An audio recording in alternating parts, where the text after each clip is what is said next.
Hi there, I'm Irked, and this is my channel Get Irked, where I teach you how to invest for the long term.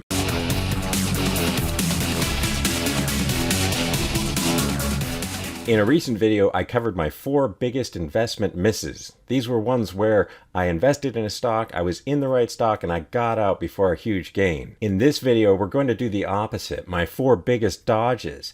These are 4 stocks where I was invested in the stock, got out for one reason or another, and avoided a huge loss. Just like the initial video, where I did the smallest avoided gain to the largest avoided gain, I'm going to do the same here with the smallest avoided loss to the largest avoided loss.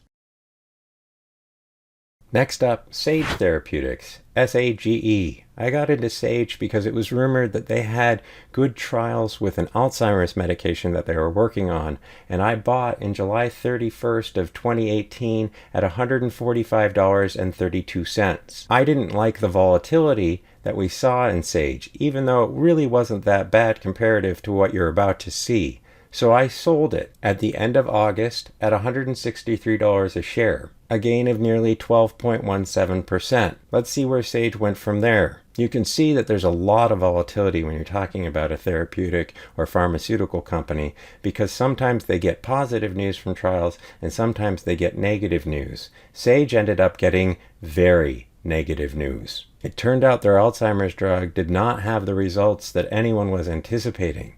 The result? I sidestepped a loss of more than 65% from where I sold. You'll probably see a repeating theme through a lot of my biggest dodges. In this case, I'm looking at Corbus Therapeutics, which is CRBP. I built up a position in December of 2018 with an average per share cost of $6.46. I closed the position in March of 2019 for $6.92, which was a profit of about 7%. And it looked like I completely screwed up because it popped shortly after I sold. Let's see where Corbus went from there. You can see that going through 2020, Corbus had a lot of tailwind thanks to what was going on during the pandemic. Except thanks to a few failed trials and some other incredibly bad news, Corbus is now under $2. I missed a loss of 74.44% from where I sold. Next up, Tilray, TLRY. This one, spoiler alert, is the only one of the 4 that isn't a therapeutic play. Tilray is a play on recreational cannabis, and when it came out, due to the fact that it had a very short float, in other words, a small number of available shares for purchase, it skyrocketed to a high of $300 from an opening of $20.10. After it pulled back from the $300, I bought in at an average price of $105.12 in September of 2018. I flipped those shares at a selling price of $174.83, making 66%, thinking that Tilray might go back up to $300, but I was comfortable with my profit. Let's see what happened from there. As you can see, Tilray never recovered its highs. In fact, it's currently around $17 a share, leaving me to sidestep a loss of more than 90% from where I sold.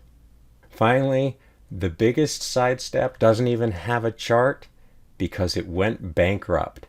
I played Insys Therapeutics, INSY, the makers of opioids, during their crash in 2019. I ended up buying and selling, and over the lifetime of about 3 months, making 36% in profits off of the trades. However, had I not stopped trading the stock, I would have ended up riding it all the way down. Insys declared bankruptcy on June 10th of 2019, zeroing out the stock and resulting in what would have been 100% loss no matter where I was at the time. Just like I said in the video about investment misses, sometimes you just get lucky and you get out of a stock at the right time. What are some of your biggest dodges? Leave them in the comments. Thank you for watching. Please like and subscribe, watch my other videos, and I'll see you in the next video.